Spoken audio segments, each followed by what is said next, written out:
Utilitas Pabrik. Assalamualaikum warahmatullahi wabarakatuh. Hai, kembali lagi dengan saya, Albert Wali Maskur, yang akan menjelaskan mengenai utilitas pabrik dalam industri kimia. Yang digunakan dalam industri kimia ini sangat penting untuk semua insinyur kimia. Utilitas penting dalam produksi atau juga manufaktur, memainkan peran yang sangat penting dalam industri kimia serta industri seperti farmasi, pertanian, minyak, dan juga gas. Nah, apakah untuk memahami kegunaan yang berbeda yang digunakan dalam industri kimia, pertama-tama kita perlu memahami tentang utilitas itu sendiri. Sebelum kita lanjuti, kita sudah membahas apa itu utilitas sebelumnya. Nah, kita akan lanjut kepada utilitas ini terbagi menjadi 10 yang pertama yaitu air pendingin. Air pendingin ini digunakan untuk mendinginkan suatu proses hingga suhu atmosfer. Menara pendingin digunakan untuk menghasilkan air pendingin.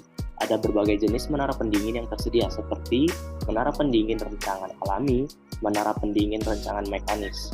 Nah, keuntungan utama menara pendingin adalah utilitas yang sangat murah dibandingkan dengan pendinginan.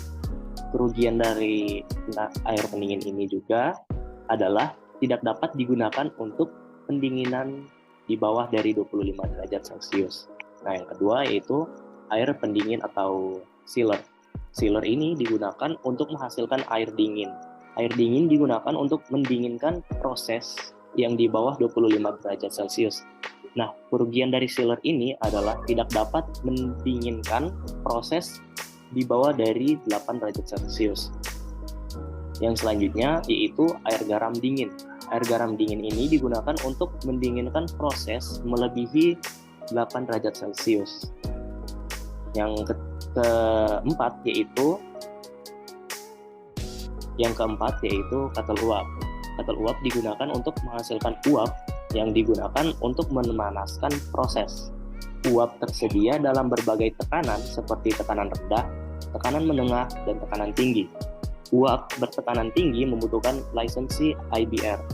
Keuntungan utama seperti steam adalah memberikan koefisien perpindahan panas yang tinggi, jadi kita bisa mentransfer lebih banyak panas daripada sistem pemanas minyak. Uap menggunakan panas laten untuk memanaskan proses. Yang kelima yaitu THF atau minyak panas. THF itu sendiri yang disebut seperti thermic heating fluid adalah minyak panas yang digunakan dalam industri kimia untuk memanaskan proses hingga 300 derajat Celcius.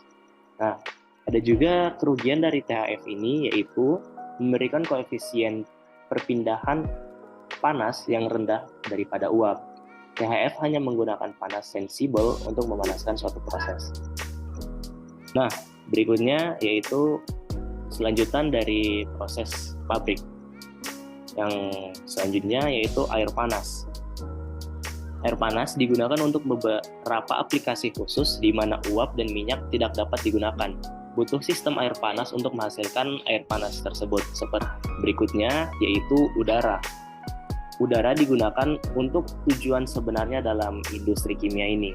Udara juga digunakan untuk mentransfer cairan dan juga digunakan untuk instrumensi atau kompresor udara digunakan untuk menghasilkan udara. Selanjutnya yaitu nitrogen. Nitrogen digunakan untuk menyelimuti proses. Ada beberapa proses yang sensitif terhadap udara sehingga kita perlu menggunakan nitrogen. Ini adalah salah satu utilitas utama yang digunakan dalam industri kimia. Untuk menghasilkan nitrogen, kita membutuhkan tanaman nitrogen itu sendiri. Nitrogen adalah menyediakan blend keting untuk diproses. Berikutnya yaitu kekosongan. Vakum tidak lain adalah tekanan negatif yang digunakan dalam penyulingan untuk menyaring bahan kimia. Vakum dapat dihasilkan dari steam ejector, pompa vakum, water ejector. Nah, utilitas yang digunakan dalam industri kimia, aplikasi utama vakum yaitu untuk mendestilasi bahan di bawah suhu yang dikurangi. Nah, yang terakhir yaitu air DM atau yang disebut demineralized water. Air DM digunakan dalam proses pencucian sebagai utilitas atau air sebagai pelarut. Air DM tidak hanya berguna tetapi juga digunakan sebagai pelarut itu sendiri. Nah, kesimpulan dari presentasi yang saya berikan yaitu bisa memberikan penjelasan mengenai apa yang dimaksud tentang utilitas dan juga utilitas pabrik mengenai industri kimia. Siang-siang pergi ke kota, jangan lupa beli alpukat. Demikian presentasi saya, semoga bisa bermanfaat. Assalamualaikum warahmatullahi wabarakatuh.